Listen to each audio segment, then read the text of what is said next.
This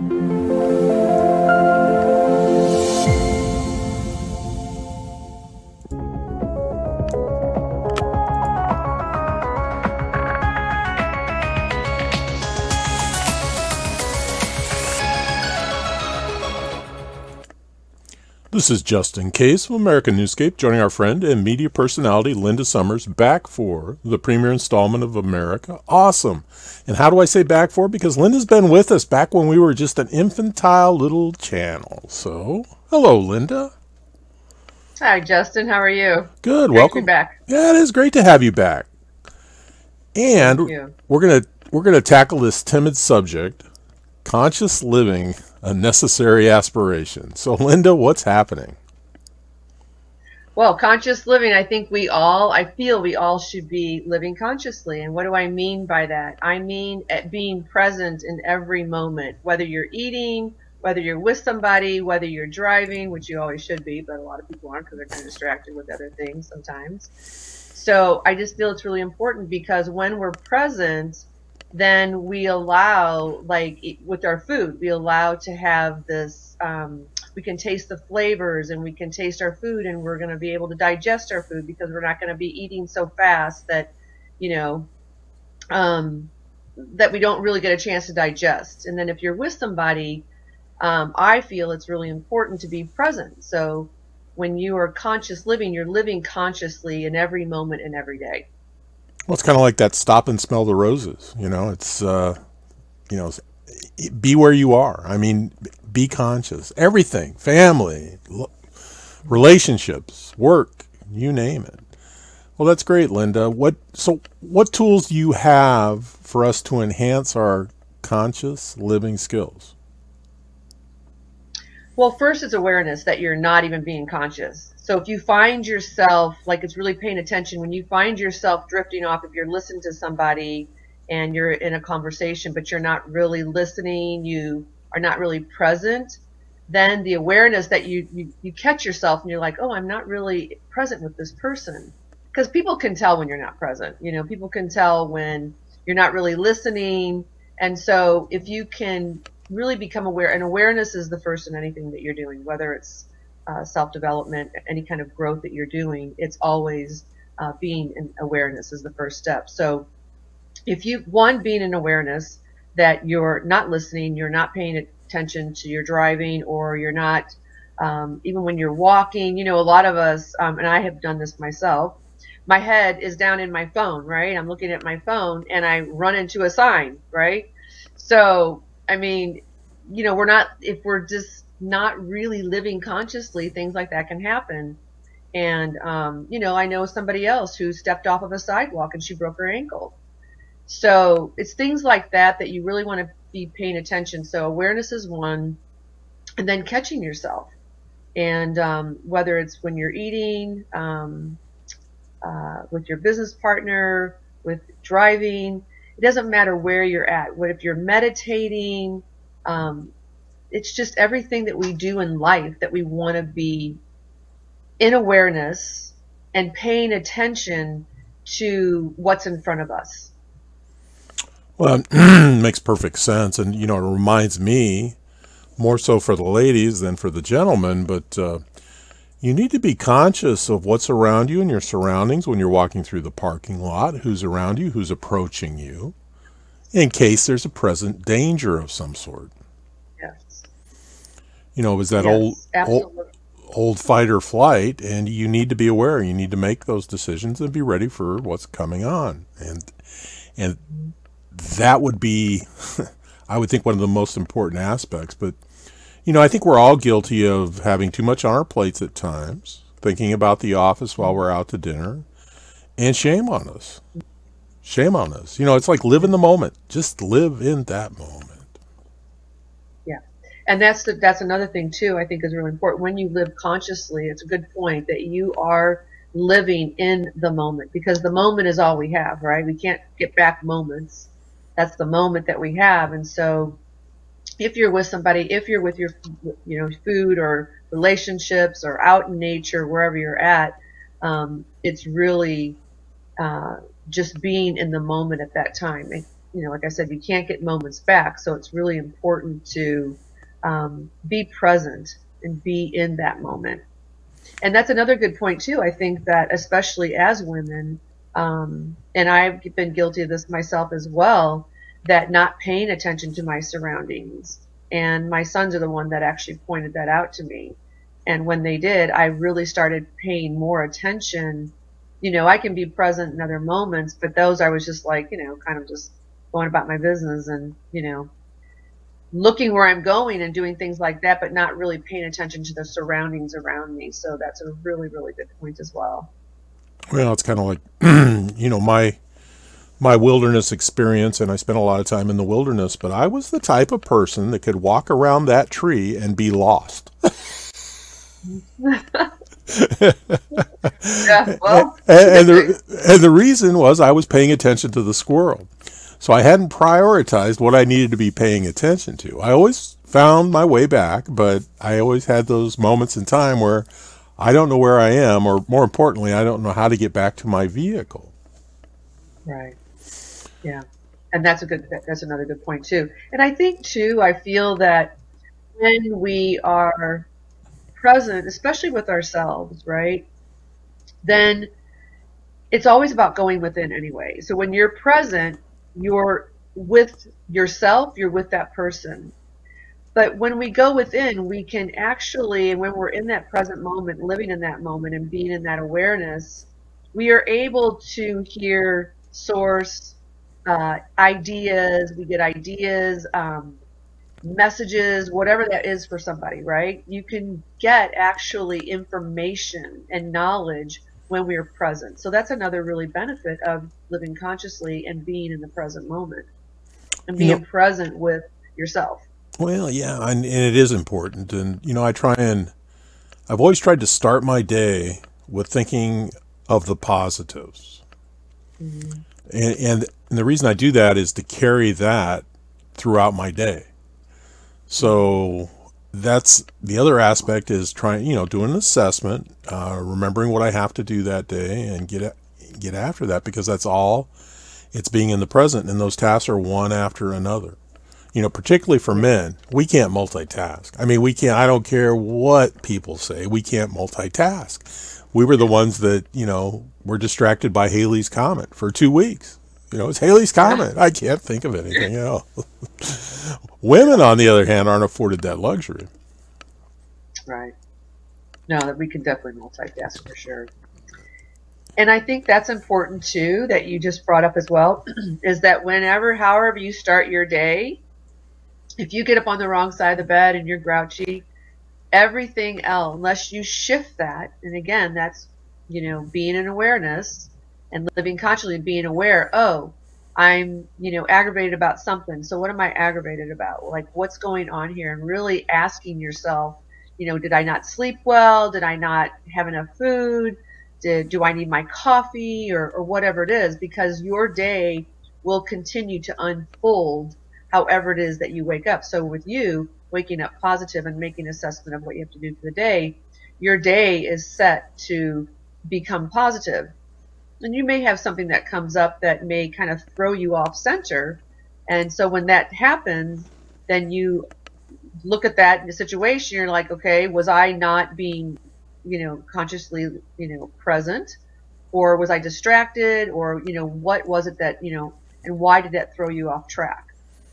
Well, yeah, and we all need to develop coping skills to bring us back, when distracted. Once distracted, how do we get back on center? How do we get back in the present? Are you asking the question? Absolutely. Yeah, definitely. So when you're distracted and you get off center, again, everything boils down to awareness. You have to recognize, is it going to happen overnight? No, it's not. It's something, it's like a record that you keep playing over and over and over again. And until you lift the needle and you change the record, it's going to stay the same. So when you do things like that, and then, maybe it was 2 hours or 5 hours, or that evening you realize, oh shoot, I was totally distracted and that's how my day got to this point. You'll get better at it. It's just like building the muscle in your body. You have to continue to work the muscle in order for it to be strong. And that's really what you're doing is when you get distracted and you realize it, you have to come into awareness. And the only way to come into awareness is to consciously go, okay, whatever, sometime, and really pay attention to your day. And maybe you could be where you could make a note at the end of the day, like how your day went, and when it went off, when it was off center and you got distracted, what was happening in your surroundings, what was going on, how are you feeling, things like that. And then that will kind of tell you and kind of help you to remember maybe the next day when you get up and you go about your day and you get thrown off, and then you realize, oh, and maybe it's 5 or 10 minutes after that. And then you go, oh gosh, I was just distracted and got off center and got distracted by something that someone said, or someone cut you off, or whatever's happening, right? That took you out of being present from where you were at and being in that state of positivity and feeling good. Because when you are living consciously and presently, especially with yourself or outside of ourselves, then you tend to draw things into you as well that can actually benefit you. Again, it could be like ideas and things like that, but it also could be people. So there's so many benefits to being present, and plus it helps in your relationships too.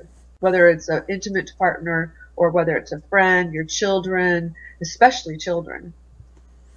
Well, yeah, and knowing when to run too. There's certain people come into our lives that we need to recognize that they are toxic. Yes. And the quicker we distance ourselves from them, lots of times the better. And the other thing that struck me when you were mentioning this is blood sugars are very, very, very critical. For somebody that's hypoglycemic, if they're in a daze or they're not in the present, it may be as simple as eating, or eating the right thing. Yes. If you're a sugar junkie, it's really hard to control your blood sugars. Mm-hmm. Yeah. So there's so many variables to this, and I have the benefit of being able to talk to you. But I think this is a wonderful dinner table conversation for the family. I think this is a wonderful dinner table conversation for on a date. What we're doing, and how we're going to focus on this, and how we're going to try and enhance that. And I know we can all be better. We can all be better. Yeah. So true. And so you talk about the whole when you're eating and things like that maybe it's not eating.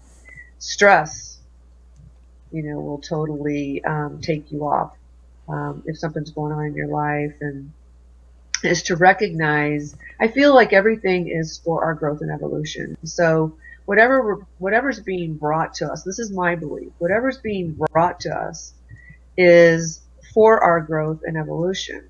It's to help us to learn more about who we are. And when you know more of who you are able to be in relationship with everything in life. Yourself, God, nature, people. Because you have tuned into yourself, of becoming present with yourself and knowing how your body, especially when we talk about hypoglycemia or things like that, or stress, there are stressors that come in. And when you are in tune with your body, which is, again, going back to the conscious living and being in awareness, that's because that's your body. So, you're walking around with this vehicle all the time. And so if you don't know this vehicle, how it's going to react or respond to certain things, foods or people, or knowing that you are hypoglycemic, or maybe you don't know that, but you're having symptoms and things like that. So you want to be able to come back into awareness and really start to be in tune with yourself and knowing yourself and what, how your body acts into certain situations and certain people. And again, I don't know if I would run away from somebody, but I think in that situation that somebody is toxic, and I've had this situation many times, and I can feel it, I sense it, and I know it. It's a road that I'm not going to go down, and I'll excuse myself. I have to go to the restroom, or I've got an appointment that I have to meet, or I've got to be somewhere, and then I just back out of that conversation. Well, okay. It's you remind me that, how we check, and stress is an important issue, and I will deny stress in almost all instances, but occasionally I'll look down at my hand, the back of my hand, and when the veins on my hand are a little bit swollen, I know that my stress level's up, my blood pressure's up, and what I do, I recognize it. I take a fish oil and back at it. It's that one fish oil will drop that blood pressure back down to where it is, and it'll be enough to distract me from whatever was taking me out of the present. And I may have been in the present focusing on what I was doing, but I wasn't encompassing all the things I needed to be doing. Yeah. Well, and taking a deep breath with stress, when someone, whether you're in the car, wherever you're at, if you feel like you're getting anxiety or stress, taking a deep breath from the diaphragm. A lot of people, including myself, we chest breathe. And so chest breathing will not get you. It's going to have to be the diaphragm and breathing through your nose, because breathing through your nose brings in oxygen to the cells, to the brain, and to the body. So that's just a good point, a good tip actually, for people who do feel anxiety or stress, is to breathe. Because, breathing is so natural for us that we just take it for granted. And again, talk about conscious living, right? The breath and how important it is. And, my mother passed away in February of this year. And, I remember her, trying to struggle for that last breath. And, we just take it so much for granted. I thought, gosh, can you ever imagine trying to struggle for that last breath and not being able to get the breath, right? So breathing is so important. And when we are in awareness, when we're in that conscious living consciously, and being able to breathe and not taking things for granted, because we don't know when our last day is going to be. No. So when we live consciously, we're living in the moment, presently, with whatever it is, with ourselves, if our, being in this interview, being with our children or whatever it is. It's to really be present. And when you are present, with people or with, your food or anything like that, it really makes a difference. You'll notice your mood, your attitude towards life. You'll have a different feeling. Well, and the food will actually taste better, won't it, Linda? Absolutely. Because you're tasting it, it's like tasting all the, this would be something for people to actually do, is to sit down and have dinner and, just blindfold the other person and have them eat the dinner, or not blindfold, you can, this doesn't matter, but I just think that would be kind of fun just to do that, and really taste the food that's in front of you and see if you can, define the flavors that are in that and the textures and things like that. It really makes such a difference, and it makes the food, like you said, it really does make it better. Well, and it makes everything better. I mean, being in the present makes absolutely everything better. Even if things aren't going beautifully at that moment, you need to be present to try and sort through things, get through things, and get back to. Well, I don't know. I don't use the term "get back to center," but it seems like it's my new buzzword: get back to center. Get back to center. Get in the present. Get back to center. Get to your baseline. Yeah. But what I do want to tell people, that's very valid as well. But when things are happening, right, when things are disruptive in our life, we really do want to become present. It's like, what is this trying to show me? It's really asking those questions. Why is this being brought to me? Is there something that I'm resisting that I need to go with the flow? Is it a job that, you really haven't been happy in your job, and something has come up in the job that has really thrown you off, and you're stressful, distressed, and whatever's going on? That's when you have to sit back, however you can, go to the bathroom or however you can at lunchtime, and ask yourself, am I really happy here? Am I satisfied? Is this really what I want to do? Because maybe not even maybe, it could be, I feel like it's the universe saying, it's time for you to go. And what we do is we tend to resist because we don't want to leave a relationship or to leave a job or whatever that is, right? We don't want to do that, to give up our car or have to move. I mean, I could tell you so many circumstances that I've had to go through that I've resisted. Yeah. Because I didn't want to leave, or I didn't want to, I just didn't want to. I was like, no, I'm not ready for this. And the universe is like, you are. It's time to go. And so when I do finally ask those questions to myself, becoming an awareness with myself and being in that present moment, then I realize that I'm not happy. It's not where I want to be, Well, and so then you move on. yeah, I think it's being in the present that helps you recognize it. I mean, so many people are in Yeah. abusive relationships, whether it's mentally abusive, physically abusive, and we all know these. We've all met people Emotionally. like this that are, they're denying the situation that they found themselves in, Yeah. Yeah. and We all do. And it's a tough place to be because there's so many aspects. And this is where when one is in relationship with themselves and they know themselves and they become aware of their triggers, what and how they get triggered and how they react and respond to certain things, when you know that, this is all growth and evolution, because relationships are a great way to show you things about yourself. And so again, we stay in relationships because of security, because of finances, wherever security and finances, whatever that looks like for you. We don't feel that we're good enough to be, with somebody else, or there's a number of reasons that could be why, but only that person knows what that is. And when we get honest with ourselves, then we can actually speak the truth of what our truth is. And then from there, you can make a decision.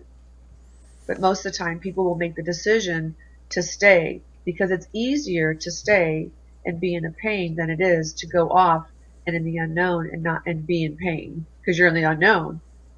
But that's always where it's always beneficial. And that's really, it all still goes back to conscious living consciously. well, it's just like those that sit in judgments of other people's relationships. I've always felt that every relationship has its rules of engagement. Yeah. And what's good for you and your partner may not be accepted by your neighbors and vice versa. And see that's a lot of, honestly recognizing that is for a partnership or a relationship to live in the present, to recognize where they are and what those rules are. There's some rules that will break relationships if they're violated. And Yes. it's always Yes. been that way. It's always been that way. There were cave women back in the day that liked getting drug into the cave, and then there were other cave women that if you drag me into the cave, I'm going to poison your brontosaurus burger. That's right. Yeah. Okay, Linda, Yeah. I really enjoyed this. I appreciate it. Why don't you leave us with a final thought? Promise to come back, and we are going to try and make a series out of this when we have time available. Because I've always found your perspective on things to be extremely honest. And because they're so honest, it makes them valuable. Thank To, you. to me, to me. And we're not therapists. We're not telling people what to do. We're just sharing how we try and cope with life. Yeah, and with that note, two things I just really wanted to bring up about being people projecting. So it's really important that when you are experiencing something else and someone's trying to project their own experience or their own opinion or their own something to them, that just be in awareness of that. You know what I mean? And Yeah. I would say that going within and really asking yourself questions of, am I happy? And what does happiness look like for you? And really becoming aware of what it means to be present and what it feels like to be present. Go out and experience it. Try it with a friend that you know, and then say, you know what, I'm going to do this thing, and I want to really be present with you. So I'm going to use you to see how I can do this, and tell me if you feel that I'm being present. Or you can try it with your food. But I can tell you one thing, that everyone has their own answers. No one else has your answer. We can seek outwardly for all the different things, and we can get advice. We can get different things from other people and places and things. But in the end, truthfully, you have your own answers. It's just going within and being present with yourself to ask yourself those questions. Because when you can be in relationship and being present with yourself, then you're able to be present with everybody else, and with life and everything in life. Nature, people, things. Wow. Yeah. Linda, that's wonderful. That's wonderful that you bestowed that on us, and I want to thank you. And I want everybody to know this has been Justin Case and Linda Summers bringing you American Awesome. Thanks for joining us. Remember, additional information and links provided in this video is read more. Today's the day to subscribe to this channel. Please check out Linda Summers and her social media stops.